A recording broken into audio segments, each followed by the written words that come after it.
Good afternoon, fellow ruminators. Welcome back to another session, Rumination with Andrew. Thank you so much for joining as we are about to discuss a very important topical matter. And notice that we have been discussing very important topical issues since I've started this channel. I am sure that many of you, because you are not geared towards understanding the world in which you live and therefore the Jamaica that you live in, then you might think that this is a joke because you are more interested in hearing gossips. That is what Jamaicans are interested in. And the more you see comments on the channel, the more you see people interact in the podcasts that are in Jamaica, you realize that we're just more interested in, you know, reactionary topics and also topics that speak about other people and their lives, right? It is not about analyzing the system, the political economic system in which we live and we find ourselves. Jamaicans are not interested in that because we have not developed our minds. And I'm not only talking about people who do not have educational titles. I remember that this commenter was telling me that I was quite harsh in letting Jamaicans know that because they could not write a sentence like Mark Golding, that I was being harsh because Mark Golding, was born with spoon in his mouth. And that is to some extent true. However, the fact is that the most ignorant of us, we are the most critical and we are the most damning, and we use a lot of harsh words. And when the harsh words are returned to us, we can't deal with it and we play the victim that, oh, I'm poor and, I'm not as rich and wealthy and affluent like Mark Hoden. But I do not buy that. If you are throwing, what you call it, stones, you ought to understand that stones also can be thrown at you. That is what we have to understand. Now, the topic of my conversation this afternoon is, does Andrew Holness, Prime Minister of Jamaica, deserve a third term? Does Andrew Holness, Dr. Andrew Holness, does he really deserve a third term in Jamaica? Now, that is a very important question that we should be asking ourselves in light of the fact that another general election looms very near in the future, right? So we should be asking ourselves reflectively, not reactively, because everything we react to and we get our emotions on high and we do not seek to look at and to delve in substantive matters that will help our nation state to grow. And that from the top to the bottom, from the University of the West Indies, the academic elites, they too don't really talk about substantive issues for the most part. You hardly can hear a university lecturer at the University of the West Indies, a professor there, who really is delving into substantive issues. And by the way, when Ian Bourne was alive, one thought that he was really boastful. He was haughty in his, description of the books that he had read and annotating them. And he used to say that he read more voraciously and was much more current than many of the university professors. And he was right. He was right. Our university professors in Jamaica are lazy. They are academically lazy, and they also do not understand the world in which they live, or they ignorantly choose not to understand that world. They only want to maintain the status quo. So what they should be doing is what I am doing, but they do not have the temerity, they do not have the tenacity to do what I am doing and to let you know that this is the world in which we live. Are you going to walk in it, or will you try to move away from the path of destruction and head on the road of development? They will not do that. They just want to maintain the status quo and pretend as if they are intellectuals when they are pseudo-intellectuals. And what is very sad is that the masses follow them. At UA, when you go there, if you should challenge the status quo, they're going to say, Professor Representative Ward or Professor whoever said this, and that is what it is should be. That is how it should be. And I remembered when I went to the conference and and Professor Devonish was speaking about the importance of the Jamaican Creole, and they were seeking to promote the Jamaican Creole. I said that at a time when we have the Dominican Republic, and I had just returned from the Dominican Republic and seen the private schools and how these students are communicating in both English and Spanish. And we don't have any replica of schools in Jamaica, where we have bilingual schools where children are learning and actually functioning in both languages and speak it fluently. We don't have that replica in Jamaica. And they have several schools in the DR, in Santo Domingo only. And I'm sure that there are other schools in other parts of the country, like in Puerto Plata and other provinces in the DR, where they have bilingual schools, bilingual education. We don't have any of that. And when you go to these schools, many of these kids speak as the Americans speak, similar accent, fluently. Some of them might not be writing as well, but they can express themselves fluently orally, which many of our students in Jamaica find hard to do. So you tell me how we're going to compete with these people. And the DR economy is way ahead of Jamaica's economy in terms of gross domestic product. Of course, I don't believe in that, but I believe, of course, that it is ahead in terms of the development there. Where they're getting the money from, I don't know, but definitely the DR is ahead of Jamaica in terms of infrastructural development, and many aspects of development, way ahead of what Jamaica is doing, which is a shame.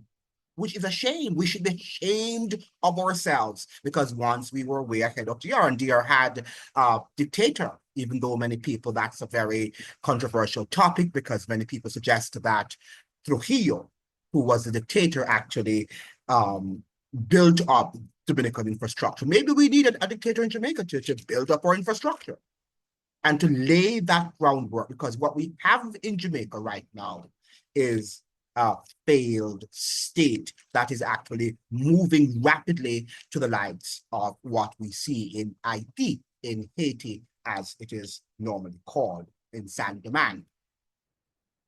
Now, in terms of does Andrew Holness deserve a third term, let us look at the state of democracy in Jamaica. I think we have a fragile democracy in Jamaica due to years of social and economic decay. When you have all these years of social and economic neglect, then our democracy is going to be fragile. It's obviously going to be fragile, because democracy does not only involve going to the polls, as many of our people, including university graduates and those in the diaspora also, right? They think that just going to the polls and voting, that is what keeps our democracy alive. And because nobody has challenged the votes of the results of the elections, that means that our democracy is safe, because no one has ever challenged it, be they the leader or the citizens. We have never really challenged our election results. But what does it matter anyway when they are both the same and they're pursuing similar policies? They'll only be challenging it to just challenge power and who wants to get the spoils and the benefits, but it's not in light of development. All right, and that is not democracy as we know. It's fact, it's dictatorship under a way in which you just keep the masses, you control them, their minds are controlled. So we say after years of social and economic neglect, Jamaica is overwhelmingly governed by marauding gangs who rule or govern from state, well, not from state, because we are just a little province, from province or from parish to parish or from shore to shore. Right? We find that these marauding criminals govern. We have over 250 gangs, if not more, operating in Jamaica, a tiny country, right? A tiny country. And the government has not decided, yet at least, to dismantle the garrisons. Now, we hear Prime Minister Andrew Holness bring it to the gangs, and he's not going to give them contracts and all of that stuff. But does he have the tenacity?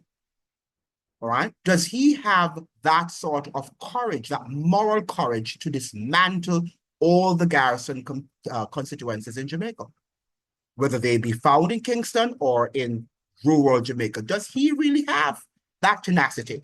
And shouldn't he have tried to do that? Shouldn't Prime Minister Andrew Holness attempted to have done that during the pandemic when he locked down Jamaica? That was the prime. If they really wanted to have dismantled the garrison communities, that was the time to have done it. Because can you imagine the danger and the trauma that our young people and also adults went through under the dictatorship of these gangs? And there, because I'm sure many of them were informed by the prime minister and the government of the day to keep the people home, right? Jamaica fit tala in yard. You have to tala your yard. Even when you're hungry, you have to tala your yard. While Dr. Andrew Holness was receiving his meals, right? And his payment, we were paying him. We're literally paying him to do a job that was devastating. You think it was great? I don't think it was. Now, recently, Andrew Holness was seen challenging the gang members that he will not support their corrupt practices in giving them government contracts. But isn't that the ultimate definition of government-controlled garrisons, right? The fact is that if you have garrisons, they are controlled by the gangs, and the government gives them that sort of permission to do that. Because guess who controls these constituencies? The politicians. Well, we know the gangs control them, but they get contracts, they get government contracts. And if they don't, then there is going to be a problem. And maybe that is why we're seeing some of these gang leaders dying, including the recent one that died in Spanish Town. Because when the government can't give them a contract and perhaps finds another gang to give them that contract, then there is a problem. And then there is a shootout, and the gang member and other collateral damages might be sustained. But we can't believe the Prime Minister of Jamaica, Dr. Andrew Holness, if he does not possess yet the courage to dismantle all the garrison constituencies. In fact, I was saying that the garrison constituencies could have been demolished, could have been dismantled during the pandemic. But let's go further. They could have been demolished during the Tivoli Gardens operation or after, right? And I think Martin Henry was writing, he wrote a series of articles in which he was pleading, he was soliciting that the government do the same, that they dismantle all of the garrison constituency if they were really serious about eradicating the high murder and crime rates that we have witnessed in Jamaica for many years. But the government was not interested in doing that because it is indelibly, it is interwoven, deeply interwoven into the fabric of politics in Jamaica. That's gangsterism. And if you notice, our politicians behave like gangs too, the gangs of Gordon House. So we have to dismantle also the gangs of Gordon House.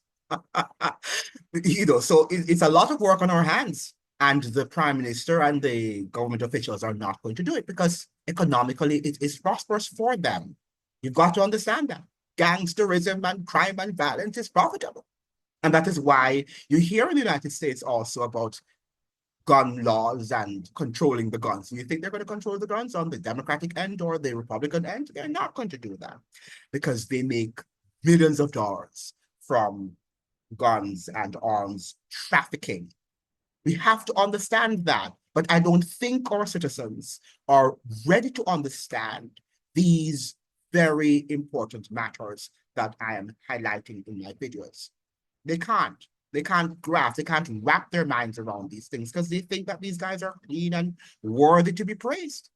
He's worthy to be praised. And you praise your Mark Golding and you praise your Andrew Holness because you love them and they're your leaders and they're going to resolve your problems, right?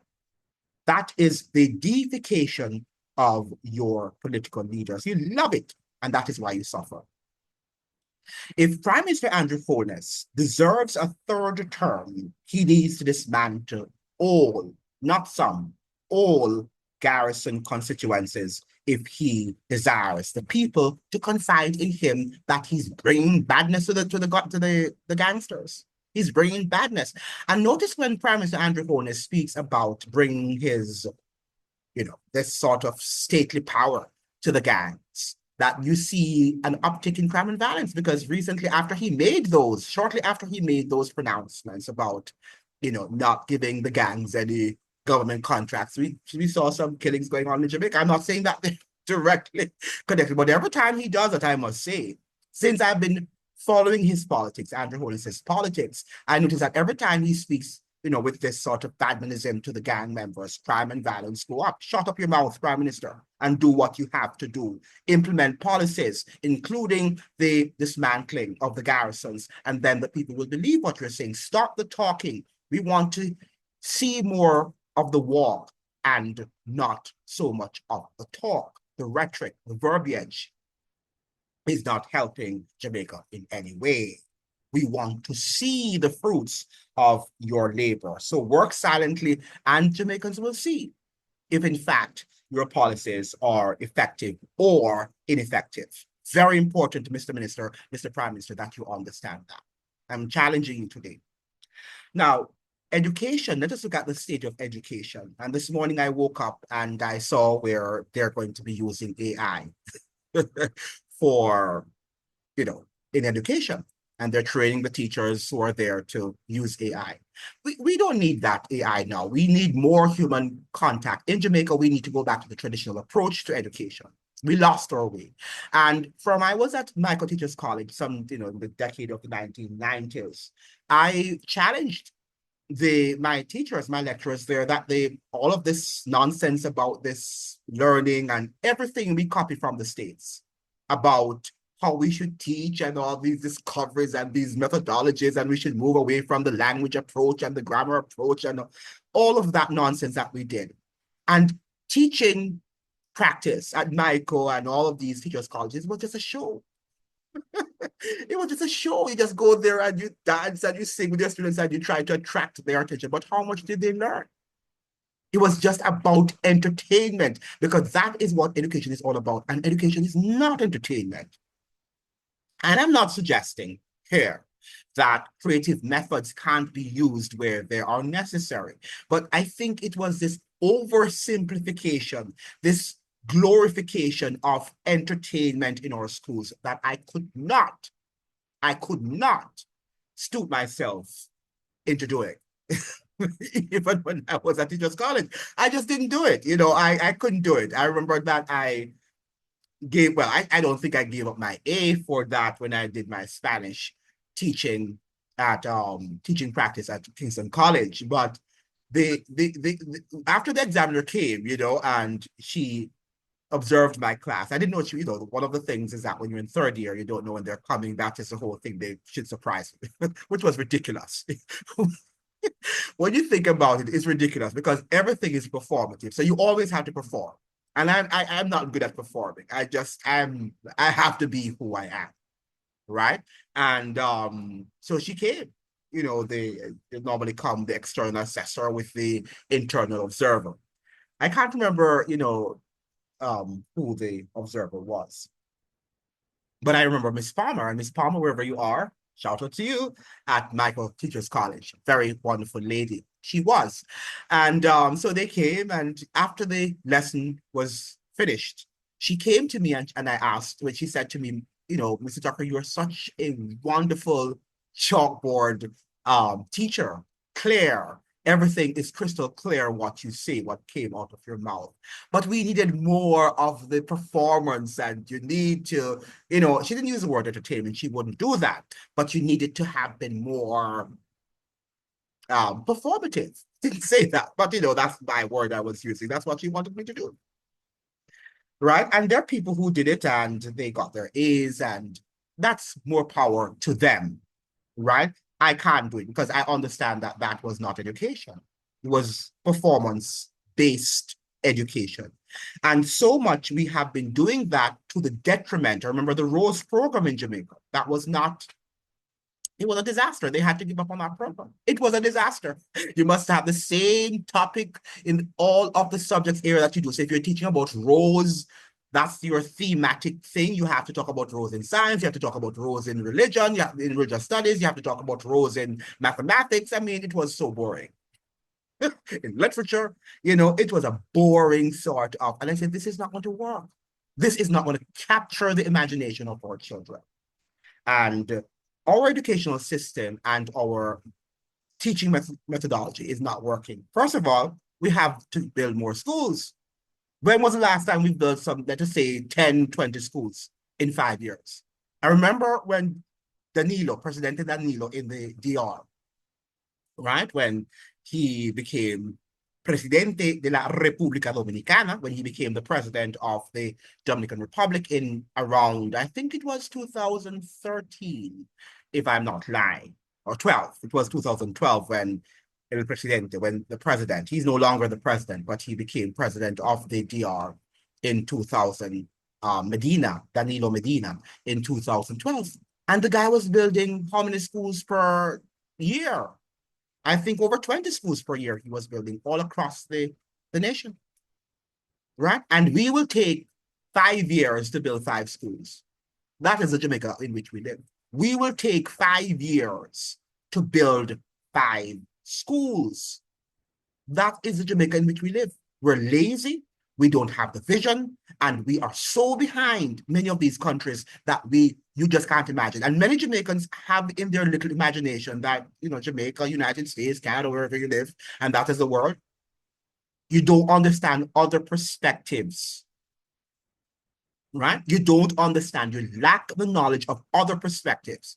And being there in one country for 2 months or a vacation is not going to help you to get a real perspective of how other countries exist and how they survive. It's not going to help. You have to be there and you have to analyze things for years. And you have to be in their papers, reading and their history and all of that for you to get an understanding of what the country is all about. And if you had told me that the DR many years before I'd come and seen it, I would not believe you. But let me tell you something. We are so behind that I don't know if we will ever catch up with even the Caribbean countries. Not even the United States, with even the Caribbean countries, because we have allowed ourselves to have been bamboozled by the doctrine of neoliberalism and globalization. So how many schools have we built under Dr Holness's tenure, under his regime? How many? You can tell me. I think maybe 1 or 2 STEM schools. I don't know. I think we have, heard about the STEAM or the STEM, whatever you call it, schools, but how many have been built? And that's what I want to know. How many schools? You can tell me. You can write in the comment section to tell me how many schools have been built. Have they built for 9 years? And the Holness has been in the office for 9 years. Has he really built 9 schools or 10 schools? I would like to know. Should build more, but 10 perhaps would be satisfactory. Not excellent, but satisfactory. We urgently need a grammar and literacy approach in our schools to teaching. They need to learn grammar and they need to learn how to read. We need to go back to that, talking about grammar schools, where children are taught grammar in schools.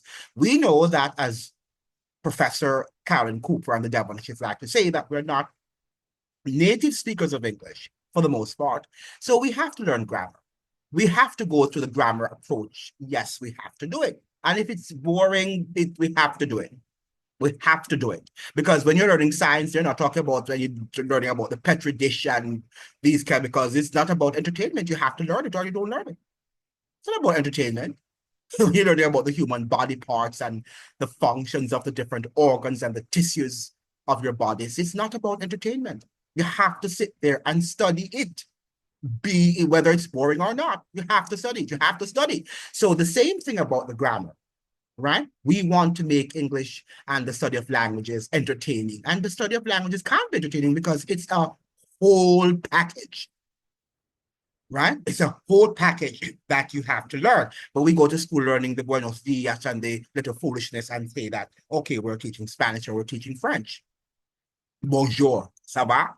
And that is not French, right? We have to go into business, science, all of the components, the social language, the economic language, the scientific language. It's a whole lot of work. It's a whole lot of work. And we have to go into bilingualism. And if we teach bilingual education, Spanish, French bilingual schools, or Chinese bilingual schools, then the whole grammar also is going to be dealt with, because we have to teach grammar to learn the other language too. So you're enforcing it. So what you're learning in English, you're going to be learning in Chinese or in Spanish or in French or whatever language that student is pursuing. And hence our children will come out, literate. All right. But this going back to Creole and we have to speak Creole is nonsense, Karen Cooper and Debonish. Nonsense. You're talking nonsense, utter nonsense. And you should be ashamed of yourselves for having been through some amount of academic training and not be able to think something out loud. Really, really disgraceful. The culture has fallen. I think Jamaican culture has fallen to the lowest common denominator. And only a traditional grammar-based approach to learning language or languages, along with moral training, can rescue us from our social decadence. And you see it coming out of the comments, that I get on my channel or to the reviews on my videos, that we are some of the lowest people, if not the lowest in the Caribbean, right? Not very important, not impressive at all. AI won't cut it. Our students need more human contact. The AI is not going to solve our educational problem. And I'm not suggesting here that students who are academically gifted, the AI could help them in some cases in mastering something that they need to master. Nothing is wrong with that. Of course, I'm not this extreme person. I believe that in some areas it can be used, but not in the sum total to replace the human contact. Many of our students are academically behind and they need the human contact. They need the human contact and not machines, okay? Now, that's so education. I don't think I am going to give Andrew Holness. I should, maybe I should give, let us go back to number one when we talk about the state of democracy. I think I'm going to give Andrew Holness maybe a 4 out of 10 for the strengthening of a democracy. Don't think it's very good. In terms of the education, I think that I am going to give Andrew Holness, a 3 out of 10. Not impressive at all. Too many of our teachers are leaving. Our education system is in dire straits. You had at the helm of the education system the present economic minister, who was a disaster. I think I'm going to give you a 3 out of 10, Andrew Holness. In terms of the dismantling of the garrisons and the fact that you have not dismantled garrisons, I'm going to give you a 1 out of 10. You deserve it. You should have dismantled the garrisons. Okay, so in terms of now the restoration of law and order, that is what Andrew Holness has not done. We have to restore law and order. And Martin Henry was one of the major advocates and proponents of restoring law and order. And he did say, to his credit, to Martin Henry's credit, the former journalist and university lecturer at the University of Technology, Martin Henry did say that we're not going to achieve economic development and the growth that we want if we do not restore law and order. And in many of his articles, he suggested recommendations that we could, implement short term to restore and then long term law and order in Jamaica. But we don't want to do that because the garrisons have to be intact and the criminality has to be intact because it is profitable. So the chaos reigning in Jamaica is an industry by itself. So the country can develop or cannot develop and achieve economic development if it does not foster the implementation of law and order. We can't develop. We have to have law and order in Jamaica. You must have a decent bus system, a timely bus system, an orderly bus system.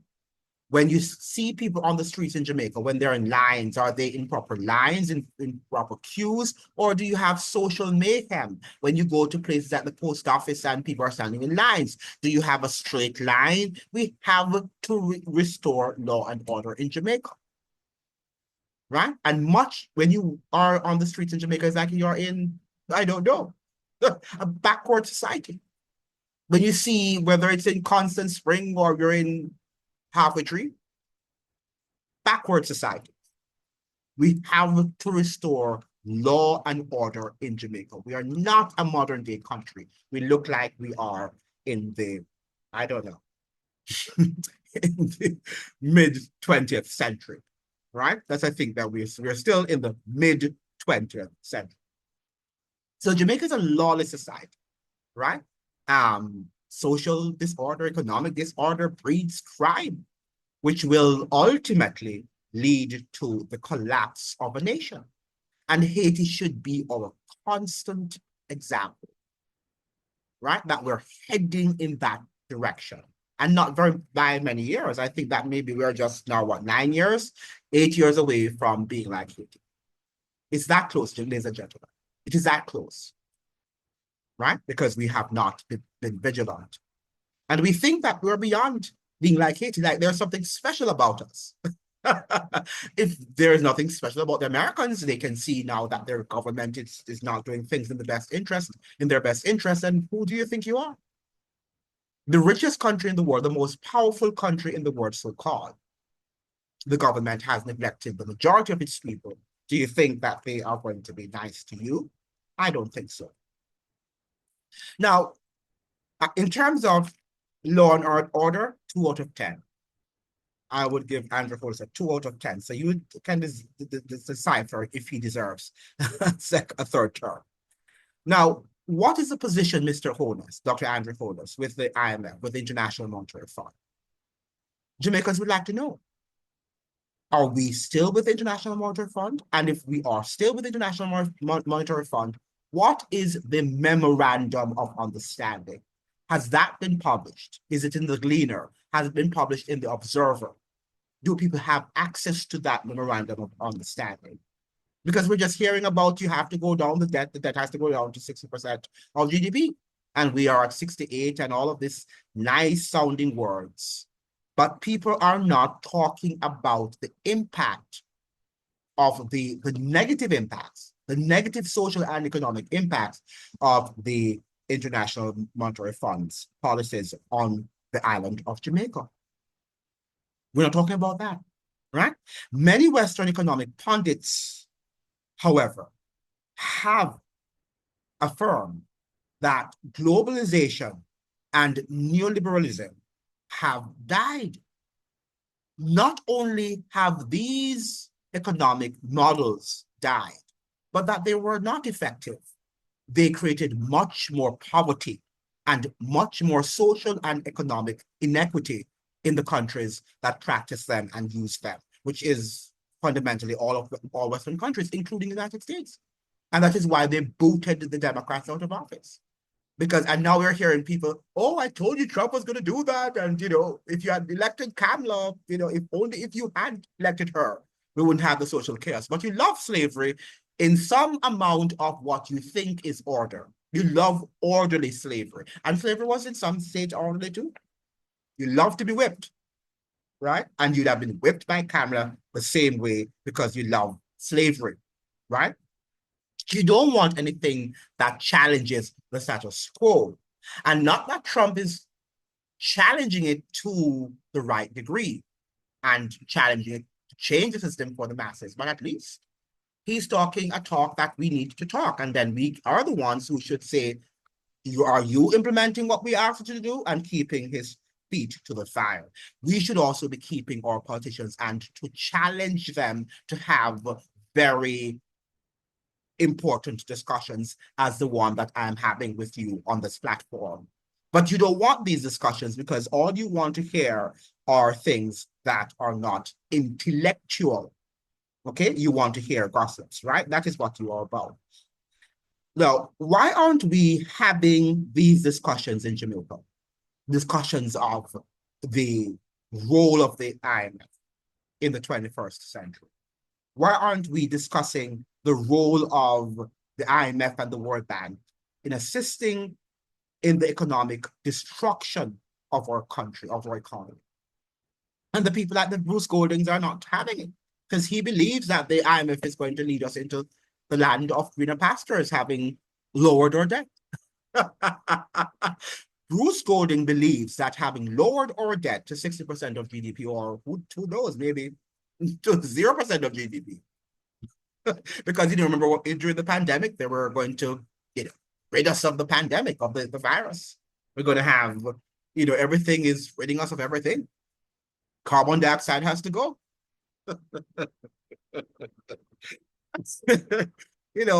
When you listen to our global elites, you just have to laugh. You just have to laugh. We're not going to have carbon dioxide, right? Even though it's important in our atmosphere. Have to, have zero carbon dioxide. Where are we going as a people? Where are we going as a people? I don't know. Now, both parties, both the PNP and the JLP, are vowed disciples of the International Monetary Fund. And the other day, my uncle, shout out to you, Uncle Jerry, was asking me, what would you consider to be the better of the two evils, the JLP or the PNP? And when I told him none, he said, but we have to vote. Well, yes, you have to vote, but you have to vote for the same. Now, I understood his question. Let's not laugh. His question was serious. That Jamaicans have to vote in August, September. I don't know when they're going to call the elections. And you will have to determine what party you are going to vote for. You will have to determine that. Now, you have to select one, but the fact is, having studied them, having looked at them, having analyzed them, having experienced them over the last 62 years of independence in Jamaica, what have they really done for the country?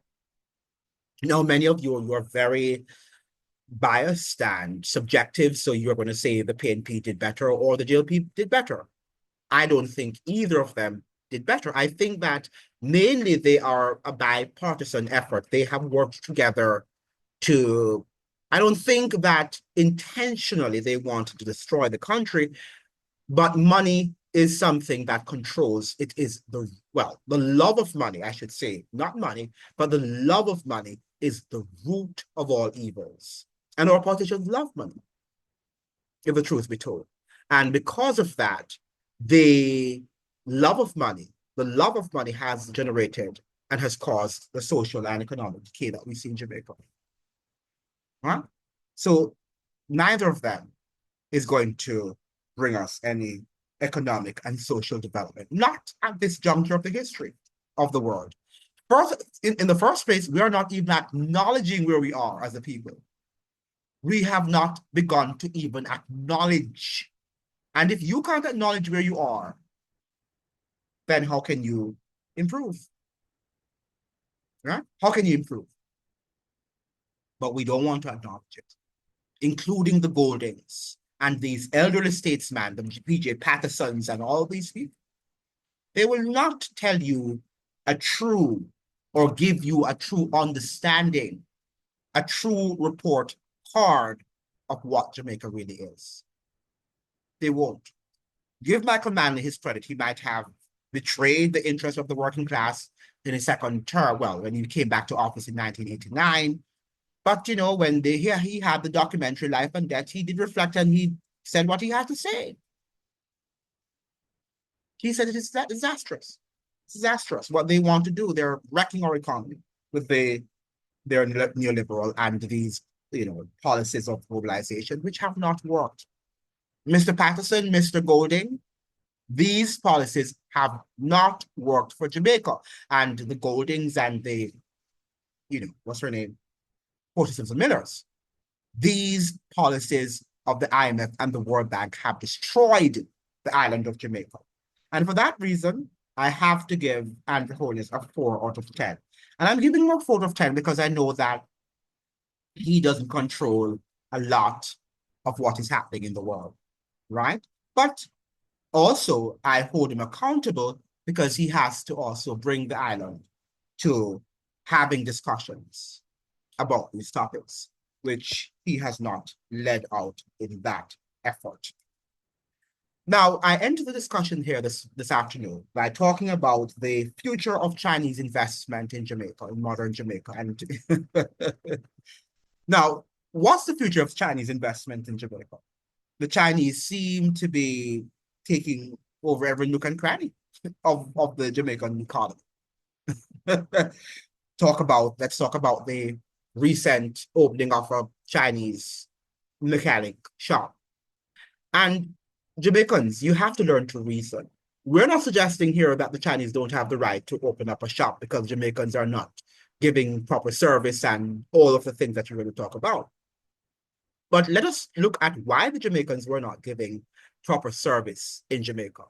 Let us look at the advantages of the Chinese investors. Are they getting tax breaks and tax, do they get free tax imports on their duty-free imports rather? Do they have duty-free imports of their goods into Jamaica, of their whatever they're importing into Jamaica?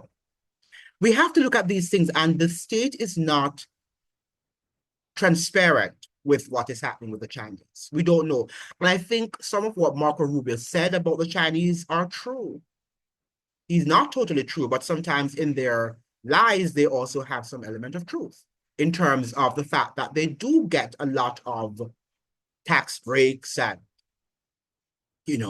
that the ordinary Jamaican is not getting. And if Andrew Holness should do that to our manufacturing class in Jamaica, would they give a better service because they would see now that their business is working? If we notice that there was a time in Jamaica when service was not as bad as it is today. And I think that was when people were actually being paid and they could see that they were growing. And the business class in Jamaica, the domestic entrepreneurs, could give their workers bonuses and all of that stuff. And they felt they went to work with pride and joy. As we entered into the financialized globalization world, then we saw that because of low salaries and people are not seeing their way out of an economic decline and malaise, they have decided not to render quality good service. And we complain. And yes, I do complain at times too, but we also have to look at why. Why are they not? Beyond just training, they have to eat. And some of us with the best trained minds would do the same if we found ourselves in those positions. You can't survive, but you must come and you must talk to people and you must pretend as if you are happy and merry when you know that you're barely surviving economically. And you're going to say, well, give somebody else a job. Well, yes, but they can't because they have to survive. And even though it's nothing, but it can buy a pound of rice, right? Their salaries can purchase a pound of rice and a pound of chicken. Okay? So we need to know what is really happening with the Chinese investments. We don't want to be anti-Chinese, don't get me wrong. I am pro-Chinese investments. I'm pro-Chinese coming to the island. I believe in out of many one. I believe that. But I believe in fairness and fair trade. And I think that the government ought to do something to build just beyond sending children to art, not art, but it's heart, right? To the Heart Academy. The HEART is Heart Academy. Sorry, I beg your pardon there. That we need to, what should I say now?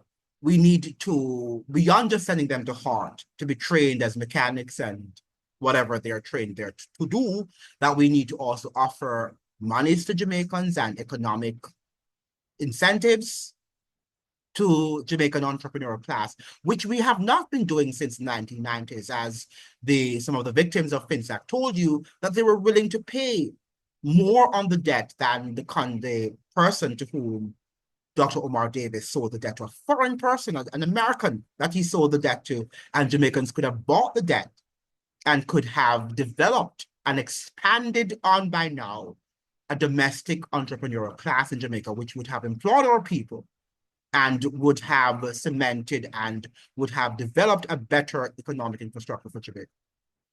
But we didn't. We didn't decide to do that.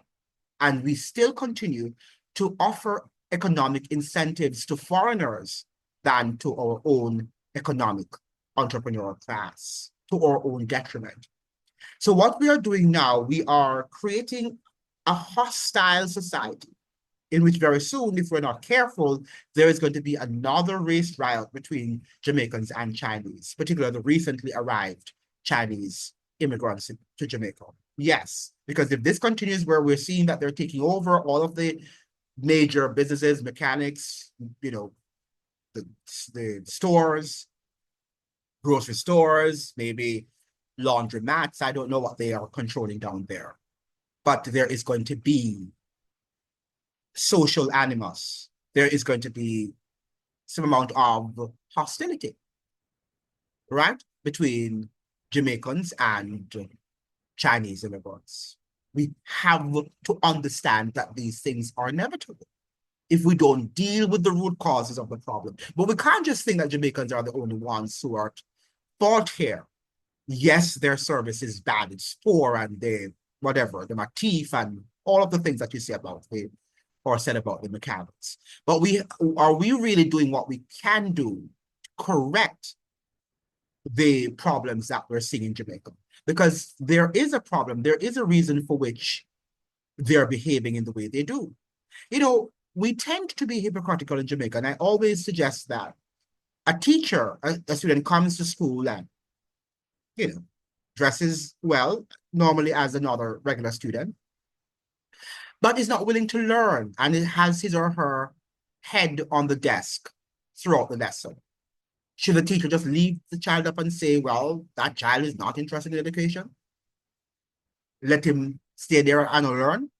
Or should the teacher inquire what is the root cause of this child coming to school every day and having his or her head on the desk, right? And to take corrective actions, right?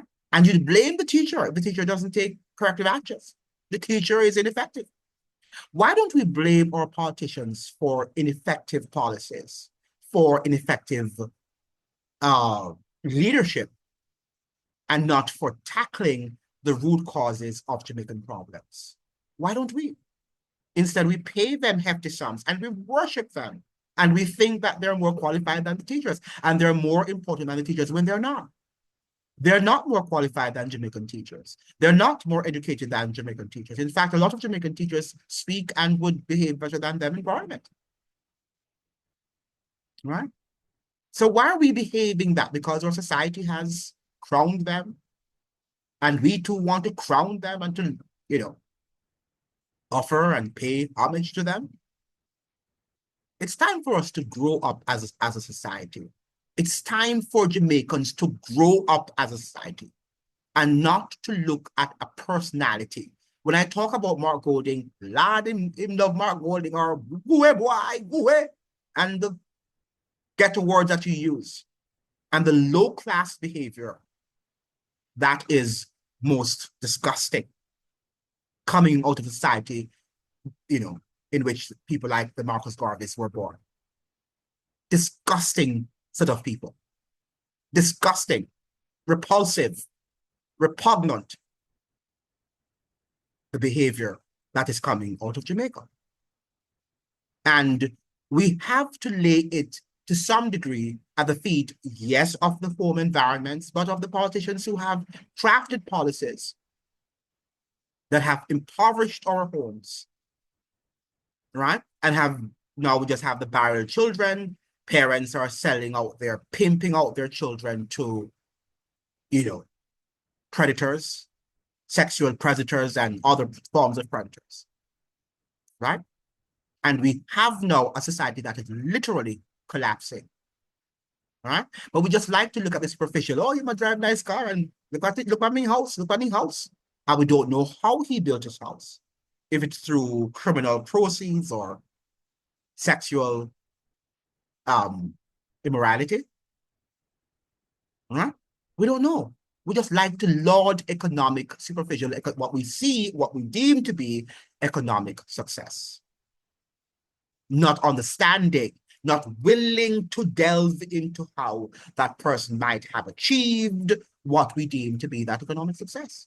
And I'm not suggesting here that there are people who have not achieved their wealth through legal processes and stuff like that. But Andrew Holness is not going to be Prime Minister forever. That is what we have to understand. And I'm not here to attack Andrew Holness. I understand that he has a lot of geopolitical challenges that he cannot solve. He will not be able to solve. And even the domestic issues there, many of them, Andrew Holness will not be able to solve them. But what I'm suggesting here is that he has to also lead out as the leader in tackling, in prodding a discussion about some of these problems and to say, what can we do as a society? He can't continue to just be pretending that he is this political savior, this political messiah.